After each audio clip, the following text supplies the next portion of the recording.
stages na naging mahirap na lahat, yung mga teaching ni Lord, nanlamig sila, tumalikod sila, na-offend sila, hindi nila tinanggap yung turo ng ating Panginoon.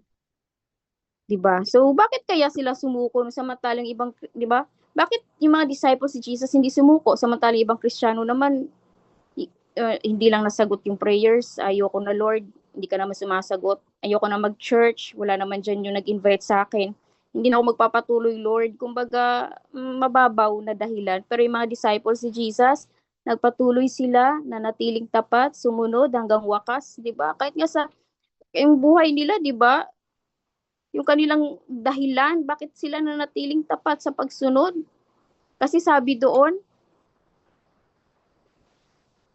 sabi dito, dapat kagaya ng sinabi ni Nathaniel, ikaw ang anak ng Diyos. Diba? Ikaw ang hari ng Israel. Kasi meron silang, because they have the revelation of who Jesus Christ is. So dahil naintindihan nila kung sino tumawag sa kanila, na ang tumawag sa kanila ay hindi bastang anak ng karpentero lang, or bastang sinong Hudyo, kundi hari ng mga hari. Ang Panginoon ng mga Panginoon, ang tanging makapagliligtas ng mga tao mula sa kamatayan, ang tanging makapagbibigay ng buhay na walang hanggan, ang tanging daan para makarating tayo sa langit. Revelation of who Jesus Christ is. So yun nga, nakakasad no, maraming Kristiyano hindi kilala si Jesus kasi akala nila si Jesus ay magpapasagana lang sa kanilang buhay. Kaya pag nakakaranas ng paghihirap, itatalikod na dapat maunawaan natin that He is our Savior, di ba? He is the Savior of the world. Diba? He's the one who could give you eternal life and resurrect us. Kahit na hanggang wakas, diba, dapat we still choose to follow Jesus. At dito naman, meron din akong, kung tumugon itong mga disciples, meron din naman mga tao na tinawag ang ating Panginoon. Na sila ay tinawag, no, hindi sila nag-respond properly to the call of Jesus Christ. So, maalala natin mga kapatid, number 1, the rich young ruler. So, alam na natin to, binasa natin yung last time sa Mark chapter 10, verse 17 to 22. Siya yung lumapit kay Jesus.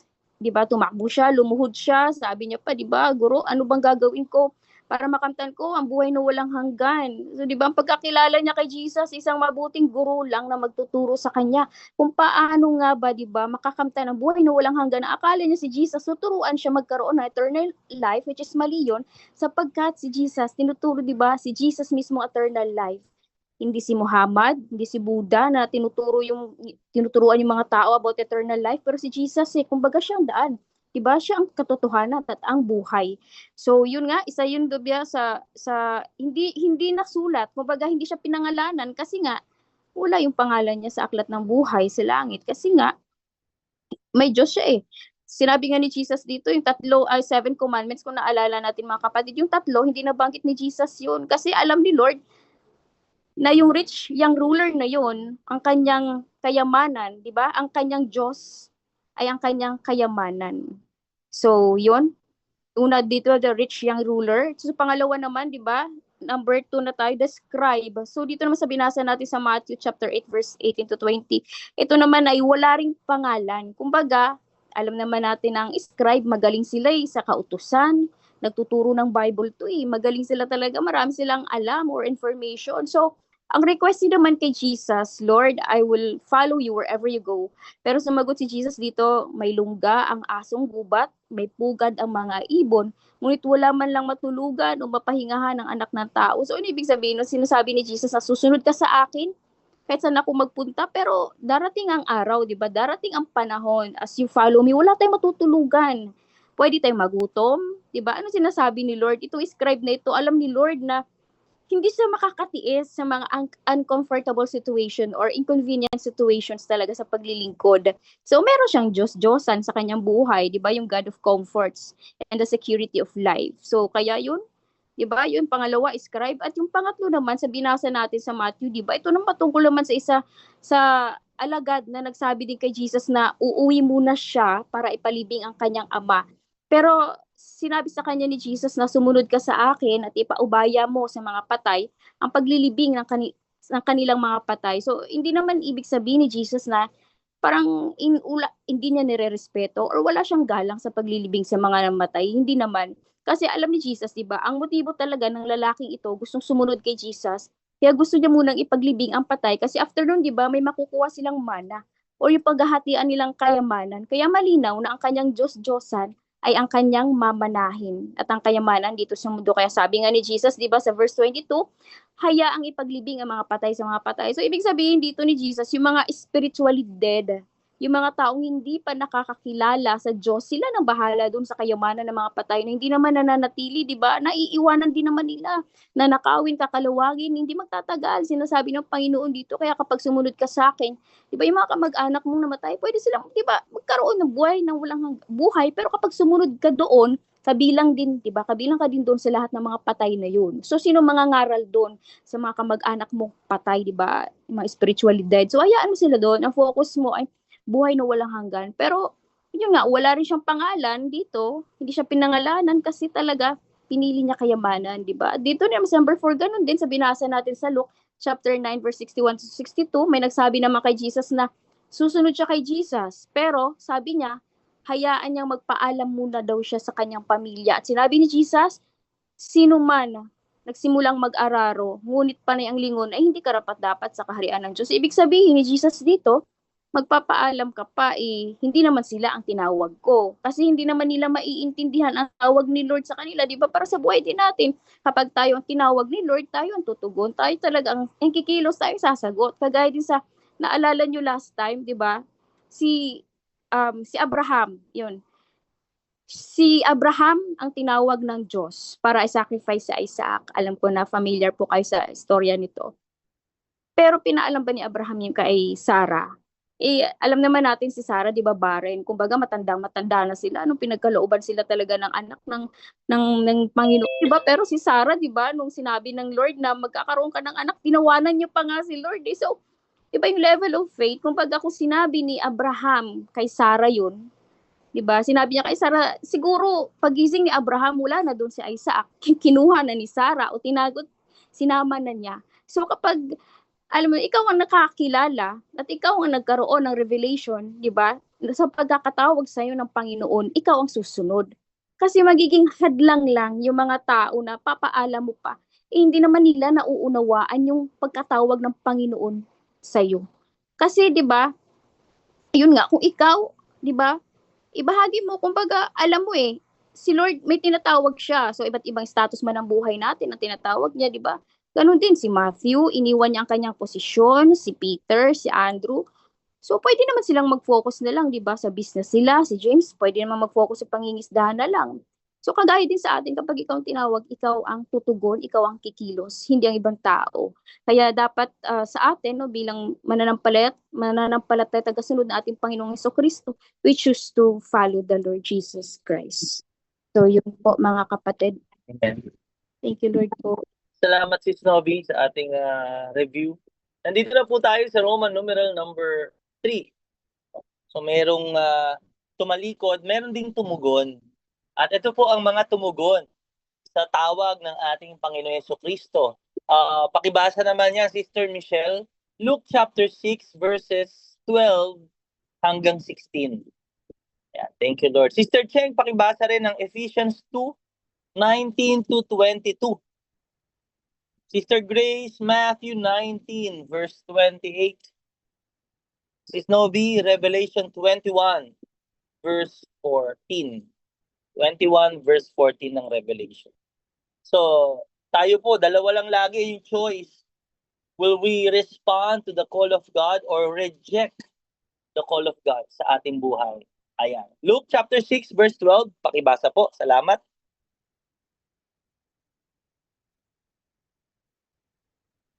Ayan, sabi dito, pinili ang 12. Verse 12, nang panahong iyon, umakyat si Jesus sa isang bundok at magdamag siyang nanalangin sa Diyos.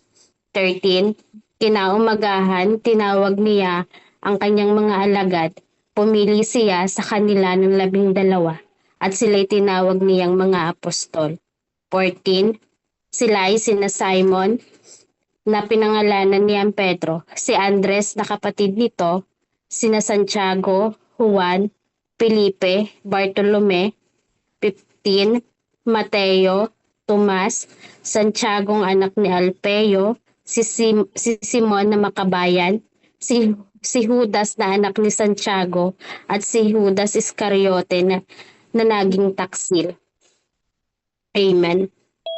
So, meron pong ginawa ang ating Panginoon Kristo sa kanyang pagpili bago siya manalangin. Sa Tagalog, pinili, tinawag. Alam natin yung word na yan, naririnig natin, yung word na phoneo. No? So, yun po yung pinaka root word niyan. Ibig sabihin, to summon, to address by calling. So, talagang tinawag po sila ng ating Panginoong Kristo. So itong 12 na ito, tandaan natin, in the Bible, merong mga biblical numerology. Ang ibig sabihin ng 12 is divine authority. Kaya symbol yan ng of government and authority. Kaya itong 12 na to, mababasa niyo yan sa Book of Revelation, nandiyan yung 12 gates, andyan yung 12 foundations. So di ba nung pagkatapos ng rapture, may sinugo din na 144,000. So 12 times 12 din yun, times 1,000, makikita natin. So meron pong ibig sabihin. It's also a number of completeness when it comes to divine authority and divine government. So dito po sa ating pag-aaral, letter A, number 3, Jesus selected from his disciples 12 whom he would name apostles. So napakalinaw na ang pumili po sa kanila ay ang Panginoong Kristo. So, tinawag talaga sila ng Panginoon, hindi sila tinoyo. Hindi rin sila tinulak. Kasi minsan, alam niyo, sa paglilingkod natin sa Lord, teka, tinawag ka ba talaga na maglingkod sa Diyos? Narinig mo ba yung tawag ng Diyos o itinulak ka lang? O yung iba, walang ginawa, walang magawa sa buhay, tinotoyo, walang magawa. O sige, maglilingkod na rin ako. Importante po yun na ang Panginoon ang tumawag sa kanila kasi tandaan natin, ang mga Hudyo, alam nyo ang context niyan, cultural, no? Tayo, may mga kultura tayong Pilipino eh. Kayo po ba sa school, tayo lahat, hindi natin pwedeng piliin yung teacher natin, di ba? Yung rabbi. Pero Amen. alam nyo, sa first century ng Judaism, yung mga Hudyo, meron po silang option to choose their own rabbi. Pipiliin nila kung sino gusto nilang sundan. Pero alam nyo, mga kapatid, dito, this time, tinawag sila. Hindi nila pinili si Jesus. Si Jesus ang pumili sa kanila. Kaya powerful yung John 15:16. Tandaan niyo yung verse na yan. Sabi ni Lord, you did not choose me, but I chose you and appointed you. You will bear fruit. Kaya sa buhay natin, importante bilang mga sumasampalataya. Ang totoo, tinatawag tayo ng Diyos. Pinili tayo ng Panginoon. Hindi tayo ang pumili sa Diyos. On our own, we will not choose God. We will choose the darkness. It was the Lord Jesus Christ who initiated the call. Diba sabi niya, follow me, and I will make you fishers of men. Kaya alam niyo po, ang discipleship is not choosing your teacher. I mean, is not choosing the person. Ito, gusto ko mag-disciple sa akin, ganito. Ang gusto ko magturo sa akin, sige, ganito. Minsan selective tayo eh. Hindi, we serve one God. It's the Lord Jesus Christ. Kaya kung tayo ay tinawag ng Lord na maglingkod, simple lang. Hindi ka mamimili kung sinong kasama mo, sinong magtuturo sa'yo. Sapagkat ang banal na espiritu ay ipinadala niya na. Ang kailangan mo lang gawin, you respond to the call of the Lord. And siyempre, yung word na tinawag, pinili, hindi yan self-appointment eh, no? Hindi niya pinili na maglingkod talaga sa Diyos. They were called to serve the Lord. Ayan nga po, yung mga pangalan nila. Letter A, the apostles would be chosen after serious prayer. And patuloy nating ipinapanalangin, no? Kasi syempre, si Jesus, biruin mo ha, he went out to the mountain to pray and continued all night in prayer to God. All night. Sa Tagalog, Sister Michelle, Luke 6 verse 12, pakibasa nga ulit. Gaano katagal?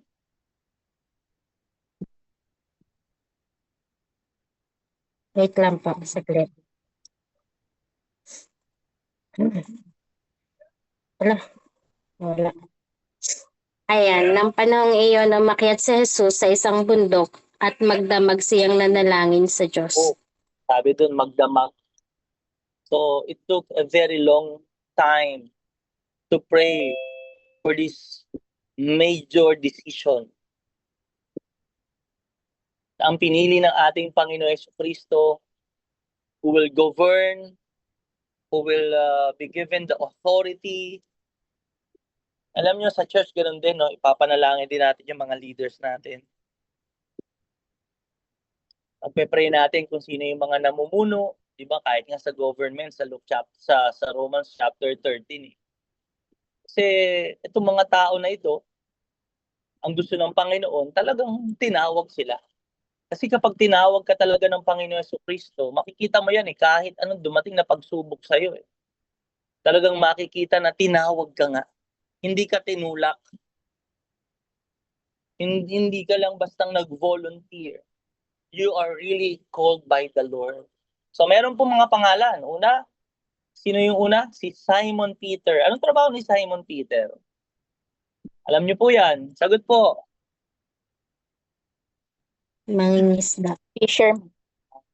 Nangingisda siya. Fisherman. Pangalawa, may kapatid siya. Si Andrew. O, ano bang trabaho niya, Andrew? Fisherman din. Fisherman. Yan. Tapos may tinawag din si Lord, dalawa rin, magkapatid, di ba? Number 3, si James, son of Zebedee, brother of John and a fisherman, mangingisda. O, yung kapatid ni James, si John, a fisherman and the youngest of the 12. Okay? Si Philip, possibly, panglima, fisherman din po siya. Okay? And then, pang-anim, Bartholomew. O, sino yung Bartholomew na yan? Lagyan nyo ng slash. Anong pangalan ni Bartholomew? Nathaniel.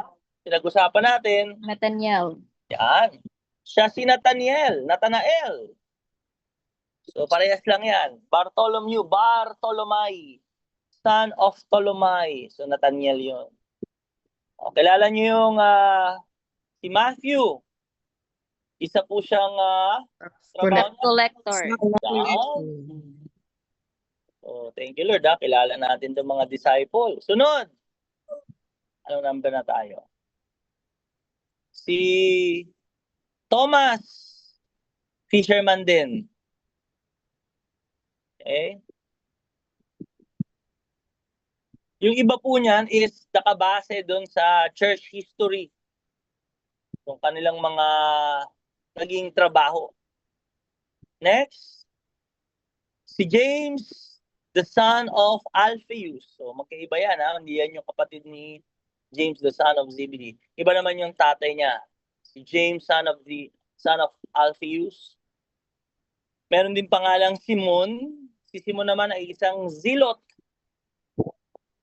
Simon the Zealot. Ano yan makabayan yan So, kumbaga sila yung talagang lumalaban sa mga Romano. Okay? Pero nung sinuko niya na yung buhay niya kay Jesus, iba na pinaglalaban niya. Yung kingdom of God na. So, umalis na siya dun sa kanyang group na yun. So, dalawang Judas. Si Judas, son of James, or also known as Thaddeus. Si Thaddeus. And yung pangalawang Judas, si Judas Iscariot, siya po ang treasurer for the group. O kaya may access din talaga siya dun sa pera. At yun nga po, lalong na-reveal kung ano ang laman ng kanyang puso. So, take note, si Lord ang pumili dito. Hindi nila pinili ang kanilang sarili. Hindi nila tinawag ang kanilang mga sarili. They were called by the Lord Jesus Christ. Letter C, Ephesians 2:19-22. So, ito pong 12 na to would be the foundation of the New Testament church. Diba sabi ni Jesus, I will build my church. So, sino po magiging foundation ng New Testament church? Hindi na yung 12 tribes of Israel na akala ng mga tao, kundi eto na ang simbahan, ang iglesia, ecclesia, the called out ones.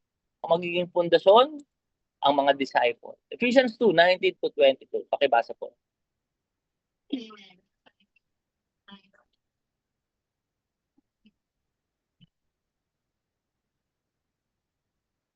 Mhm.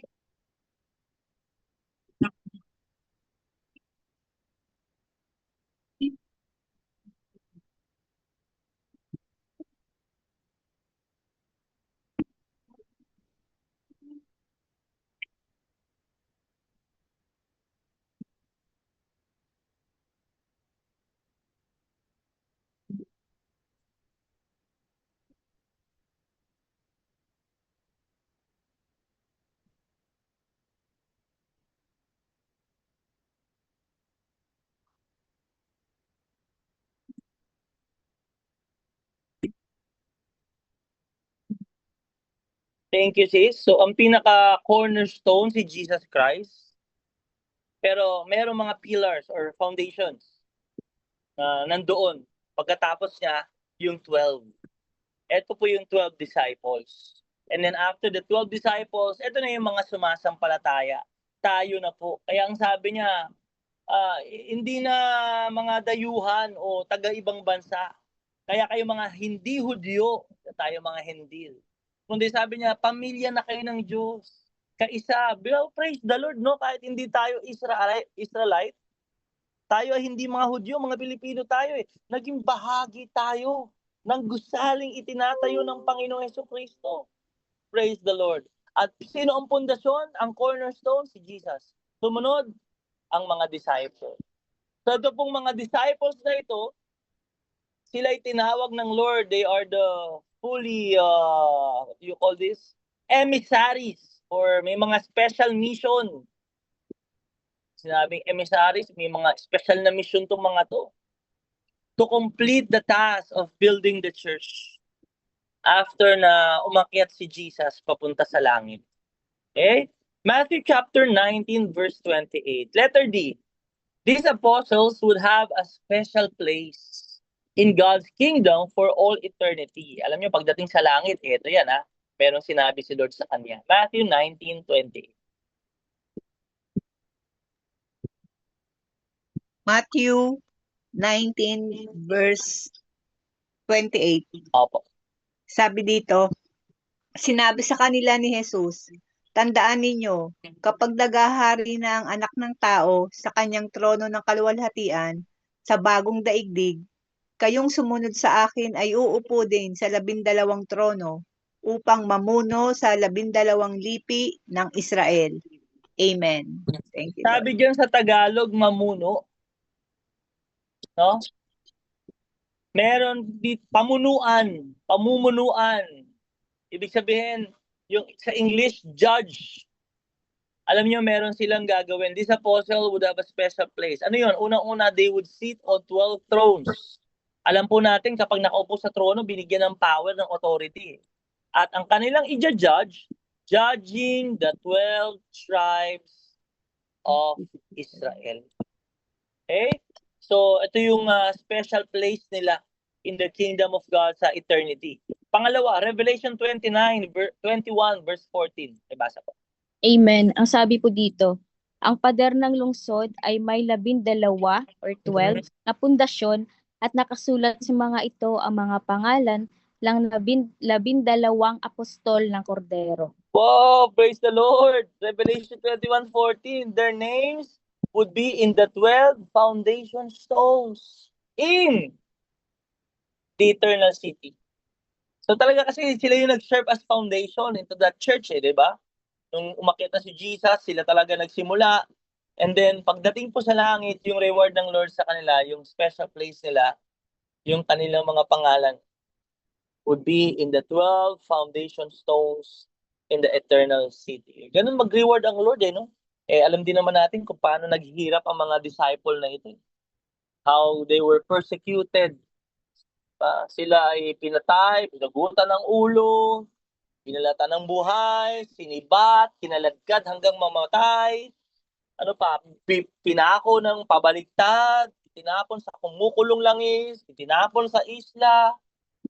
So all of those sufferings, pain, tiniis nila, and the Lord will bless them and reward them. Matthew chapter 10, pakibasa to, Sister Michelle. Matthew chapter 10, verse 1. And Sister Lola, Mark 6, 7 to 13. And last, Sister Novi, Luke 9, 1 and 2. Hanggang 6, verse 6. Luke 9, 1 and 2, and verse 6. So number 4, pagkapili sa kanila, pagkatawag sa kanila ng Lord, Jesus commissioned them. Jesus commissioned the 12 apostles to share with him in his ministry. Marami tayong matututunan dito. Sige po. Matthew chapter 10, verse 1. Sige, basa po. Ayan, sabi dito, tinipon ni Jesus ang 12 alagad at binigyan sila ng kapangyarihang magpalayas ng masasamang espiritu at magpagaling ng may mga karamdaman. Amen. Magpagaling ng anumang sakit at karamdaman. So, ang maganda sa ating Panginoon, no, hindi ka lang niya bastang tatawagin. Sa pagtawag niya sa iyo, meron siyang misyon na ipapagawa sa iyo eh. Isinugo niya. No? At sa kanyang pagsugo, binigyan sila ng kapangyarihan. The authority, the power na magpalayas ng masasamang espiritu, magpagaling ng anumang sakit at karamdaman. So, nung tawag ng ating Lord sa kanya, sa pag-share ng ministry, ganun din sa buhay po natin eh. Hindi lang tayo tinawag. Binigyan din tayo ni Lord ng mission. May assignment tayo. Pero ang magandang balita, kapatid, yung assignment na yun ay hindi mo gagawin sa sarili mong lakas.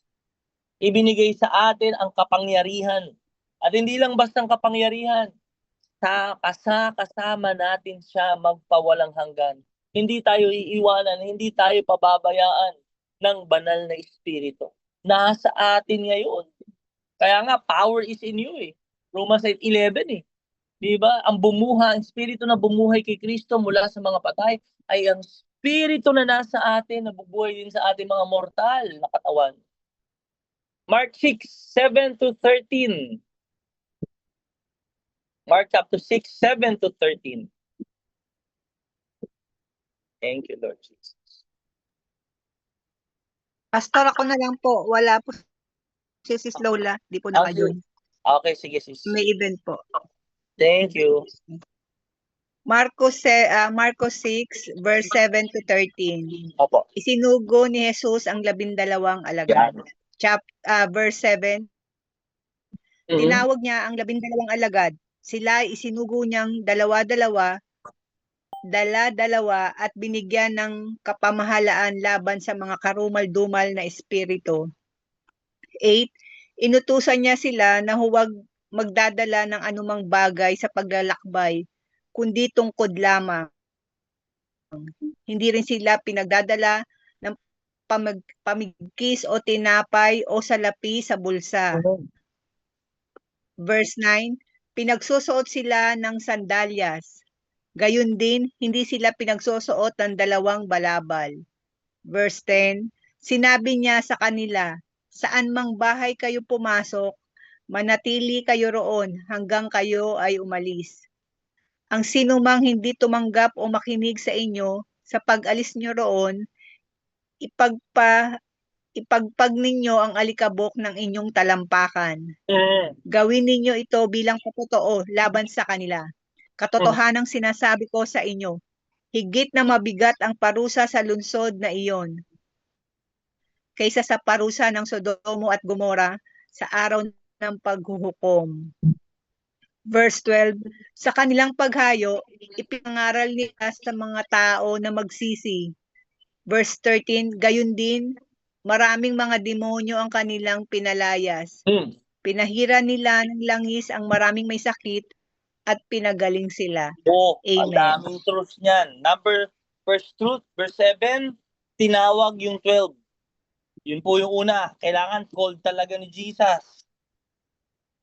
Nung tinawag sila, nag-group dalawa-dalawa para may witness. At the same time, may mag-a-agree. When 2 or 3 agree in my name, touch anything in my name, the Father will give it to them. Kaya alam niyo po, maganda sa gawain natin talaga may mga kasama tayo. Pangalawa, binigyan niya sila ng kapangyarihan. So hindi lang tinawag, sinugo. Pagkasugo ng Lord, binigyan ng kapangyarihan. Magpalayas ng masasamang espiritu. May mga, sabi niya, huwag kayong magdala ng mga gamit, pagkain, bag, pera. Dali niyo yung tungkod niyo. Di ba? So anong sinasabi rito ni Lord? Wala kayong ibang aasahan kundi ako lang. Ang kapangyarihan ninyo ay hindi dahil sa inyong pagkain na ibibigay. Hindi kayo mabubuhay sa tinapay, mabubuhay kayo sa pananampalataya. I will provide for you. Diba? So, hindi nyo na rin kailangan magdala ng pera. Papakita ko sa inyo kung paano ako magpo-provide. So, alam niyo, sa ministry, yung mga bagay na kailangan natin, talagang pag tinawag tayo at sinugo tayo ng Lord, ipoprovide ni Lord yan. Amen ba yon, mga kapatid? Amen. Bibigyan Amen. ni Lord yan. Amen. Ang susi, para mo magawa yun, una, kailangan tinawag ka nga talaga. Pangalawa, umasa ka sa kapangyarihan ng banal na espiritu. Meron kang mission at hindi mo yung gagawin sa sarili mo. Hindi ka aasa sa sarili mo. You have no one to trust, only believe and walk by faith. Merong instruction si Jesus, di ba? Sinugo. Ano yung message na pinapangaral ng mga disciples? Sa verse 12, Sis Grace, ano yung main message nila? Sige. Bago pa man yung kapangyarihan, bago pa man yung manifestation of the miracles, may message muna. Ano yung message? Sa verse 12 po, sabi dito, sa kanilang paghayo, ipinangaral nila sa mga tao na magsisi. Repentance. Yes. The first message of the disciples. Patungkol saan? Ang mensahe ng mga disipulo. Na dapat ito rin yung mensahe natin sa mga tao. Kasi until they understand this message, their souls, they will never be saved. Kahit ba gumaling sila kahit mapalaya sila sa masasamang espiritu, kahit na sila ay ma-bless, ma-answer yung kanilang prayer request, gusto ng mga tao yan, maganda yan. Kahit na gumaling sila, maganda po yan. Pero kung ang kanilang kaluluwa ay mapapahamak, baliwala pa rin. Kaya alam nyo, ang pinakamensahe nila, ano raw? Pagsisihan ang inyong mga kasalanan. Because until they recognize that they are sinners, they will never be in need of a Savior. Pag hindi nakita ng tao na makasalanan siya, 0% na makarating sa langit. Wala. Aasa siya sa sarili niyang good works, charity works, commandments, pagsakit, church attendance, creed, mga 10 ama namin siguro, 5 Ave Maria, pasado na ako, hindi. Church attendance, hindi. Tell what the real problem is. That they need to repent of their sins. At alam nyo, mga kapatid, warning ito sa message natin, sa pag-share natin ng gospel. Sabi ko nga sa inyo, kung inyo pong narinig, kung inyong natatandaan, ang magandang balita ay hindi mauunawaan ng mga tao na maganda kung hindi nila maririnig ang hindi magandang balita. Na sila, tayong lahat ay makasalanan at pupunta sa impyerno. At wala tayong kakayahan na iligtas ang ating sarili. Hindi natin sinisimulan ng gospel na, uy, alam mo, yung buhay mo, may mas maganda pang plano si Lord sa'yo.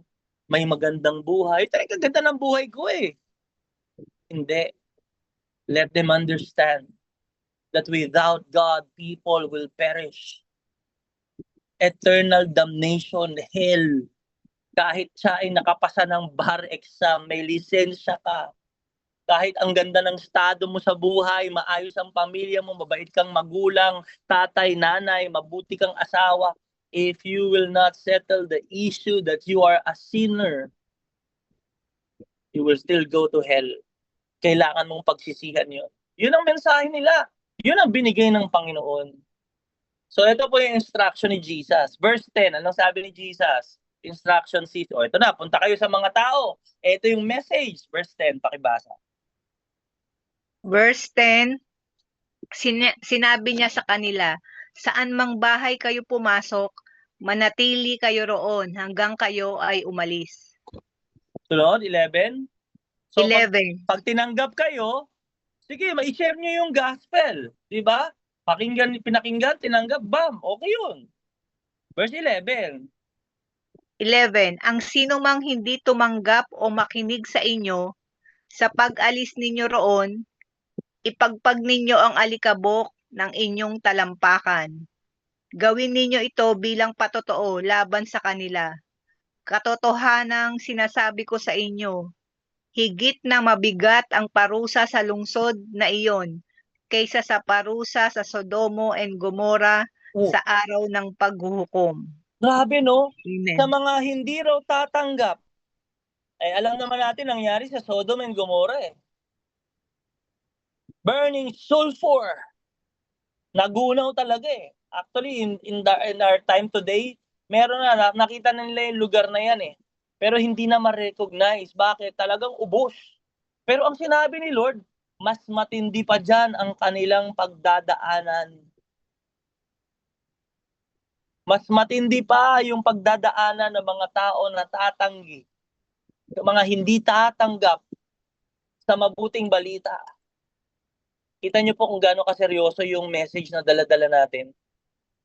Kaya sa bawat reunion, sa bawat Christmas party, mga kapatid, pwede silang maging masaya, maganda yan.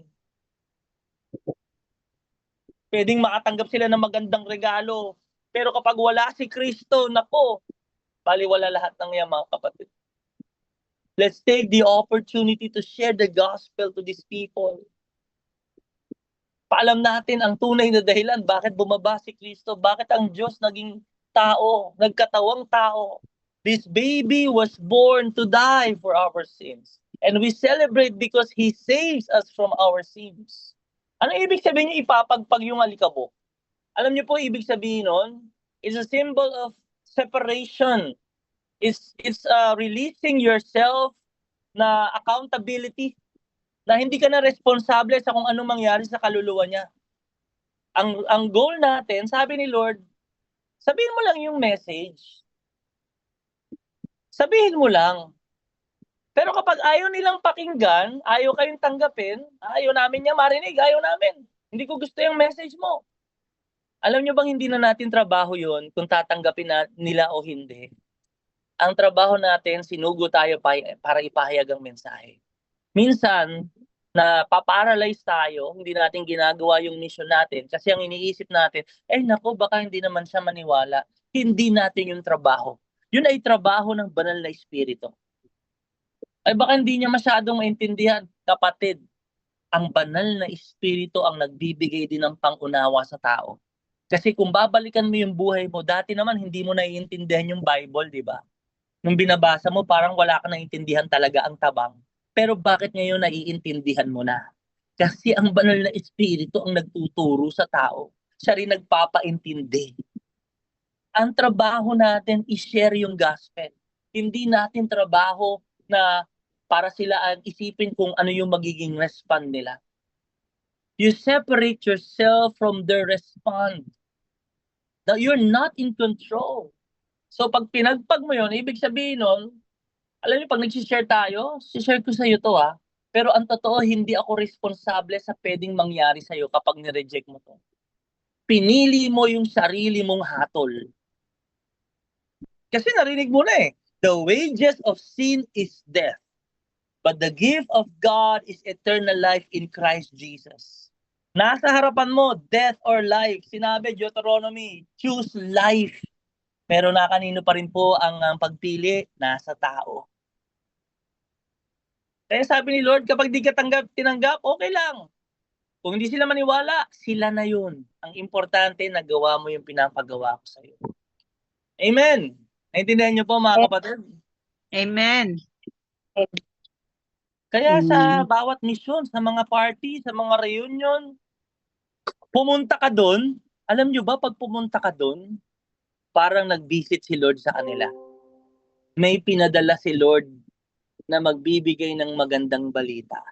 And when they rejected you, they also rejected the visitation of the Lord. Yung kanilang pagtanggi, nakasulat yun sa langit. Yung kanilang hatol, hindi na yun nasa mga kamay mo. Nasa kanila na yun. Na-release ka na dun sa accountability. Kaya kapag hindi sila naniniwala, huwag kang maging bitter. Huwag mong pe-personalin na nire-reject ka. Hindi ikaw ang nireject. Si Lord ang kanilang nireject. Kaibigan mo pa rin sila. Mahal mo pa rin sila kahit i-reject ka nila. Huwag nating pe-personalin. In-invite natin, hindi dumating. In-Indian tayo, nire-reject tayo. Hindi ikaw ang nire-reject nila. Si Lord na yon. And when they rejected the message, okay na yun. Huwag ka na makipag-argumento. Huwag ka na makipag-debate. Yun ang mensahe. Maniwala ka o hindi, nasa iyo na yun. Ang kailangan mong gawin, sabi ni Lord, pumunta ka sa susunod na bahay. Move on. Next ka na. Ayaw ka tanggapin eh. Di sabi ni Lord, umalis ka dyan. Sabi ba kalimutan mo sila? Hindi naman. Ibig sabihin ng Panginoon, umalis ka na, you move to the next person. Alam nyo, para sa atin din yun, mga kapatid eh. No? Para hindi din tayo masyadong atakihin. Alam yun? Iniingatan din tayo ni Lord. And nakakatuwa ang Lord, no? Sinasabi niya na yung message, ito yung life eh. But also people can reject or receive God. Ngayon, pinapahintulot din yun ng Panginoon.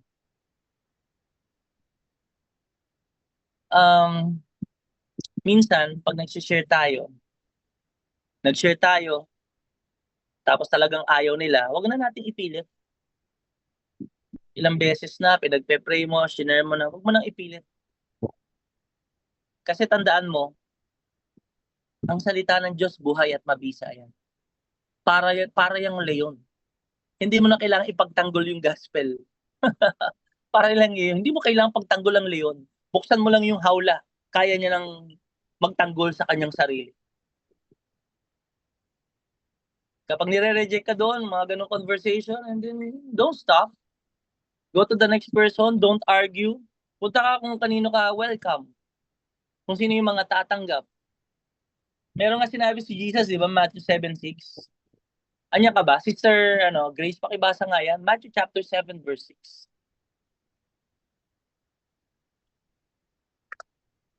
Matthew 7.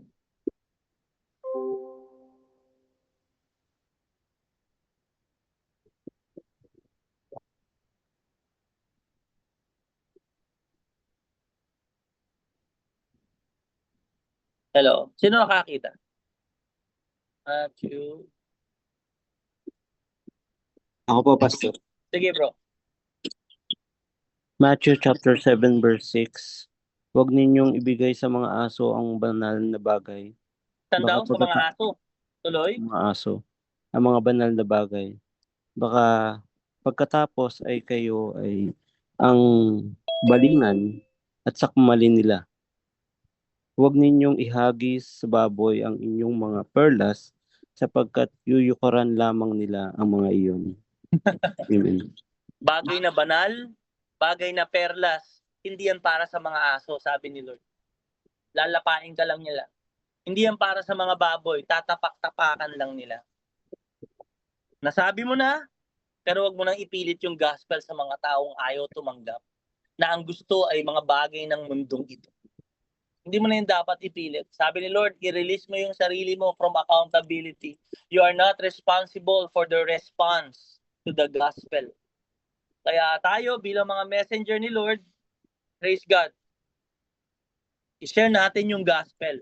Pero naki Jesus pa rin, nasa Holy Spirit pa rin ang pagkilos kung ito'y palalaguin niya. Kung tayo man ay ma-reject, huwag natin to ite-take personally. Huwag tayo magiging bitter. Huwag na makipagdebate. Mag-move on tayo dun sa mga taong tatanggap. Sapagkat nasa tao pa rin kung sila'y maniniwala o hindi. Finally, Luke chapter 9, verse 1 and 2. Amen. And verse 6. Amen. Ang sabi po dito, sinugo ang 12. Verse 2, sinugo sila ni Jesus upang mangaral tungkol sa kaharian ng Diyos at upang magpagaling ng mga may sakit. Sila'y pinagbilinan niya. Huwag kayong magbabaon ng anuman sa inyong paglalakbay, kahit tungkod, balutan, tinapay, salapi, o bisan man. Verse 4, makikituloy kayo sa sino mang tumanggap sa inyo at manatili kayo sa bahay nito hanggang sa pag-alis ninyo sa bayang iyon. Kung hindi man kayo tatanggapin ng mga tao sa isang bayan, umalis kayo roon at ipagpag ninyo ang alikabok sa inyong mga paa bilang babala laban sa kanila. In verse 6, humayo kayo ang mga alagad at pumunta sa mga nayon. Ipinangaral nila ang magandang balita at pinagaling ang mga may sakit sa lahat ng dako. Amen. Pinangaral nila ang magandang balita at nagpagaling ng mga may sakit kahit saan. Sa atin pong buhay, tinawag tayo ng Panginoon. At ngayon, tayo ay meron ng buhay na walang hanggan. Kung paano yung 12 disciples may special place in the kingdom of God in eternity, ganun din, meron din tayong special place in eternity. Pero habang wala pa tayo doon, mga kapatid, merong mission. Sinusugo tayo ni Lord. At hindi lang tayo bastang sinugo, praise God, sapagkat ibinigay niya sa atin ang banal na Espiritu. Ang Espiritu magsasalita para sa iyo. Espiritu magbibigay sa iyo ng tapang. Hawak natin ang salita na magbibigay ng buhay na walang hanggan. Pinagkatiwala sa atin ang magandang balita. Sabihin natin to sa mga mahal natin sa buhay. Share natin to sa mga tao. Siyempre, panalangin natin na sila ay tumanggap upang sila ay magkaroon ng kaligtasan. Aming Diyos, ang masalangit, nagpapasalamat po kami. Nagiging malinaw ang bawat araw, bawat okasyon, selebrasyon, especially Lord, now this Christmas season, maraming mga parties, reunion, celebration. Lord, kung kami invited, ibig sabihin, binibigyan mo kami ng pagkakataon na marinig ng mga tao doon ang magandang balita. Turuan mo kami, Panginoon, sa mga salita na aming sasabihin. Bigyan mo kami ng katapangan sapagkat walang ibang bagay, walang lugar sa mundong ito.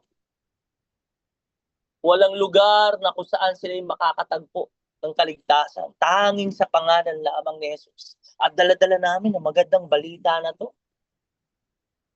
Huwag nawa namin ipagdamot ang magandang balita. Huwag nawa namin sayangin ang bawat connection, bawat selebrasyon, bawat pagkakataon ay binibigay mo. Bilang mga taga-sunod mo, Lord, you already called us and you have given us the mission to go and make disciples. Tell the people of the good news of the Lord Jesus Christ. Salamat po, Panginoon, sa mensahe mo sa amin. Dahil alam namin, kapag ito'y tinanggap ng mga tao, sila ay maliligtas tulad namin. Salamat, O Diyos, sa gabing ito, pagpalain niyo po ang bawat salita. Hindi lamang narinig, isa sa buhay. Salamat po. Meron pang mga ililigtas ka sa aming mga pamilya. Hindi ka patapos, Panginoon, sa aming pamilya. Sa mga mahal namin sa buhay, sa mga kamag-anak namin, tulungan niyo po kami. Empower us with your Holy Spirit. Maraming salamat muli sa gabing itong pag-aaral. Tinatanggap po namin mga pagpapala ng inyong salita. Sa pangalan ni Jesus. Amen. Amen. Amen. Amen. Thank you, Lord. Amen. Thank you, Lord po. Oh, good night po. Lord.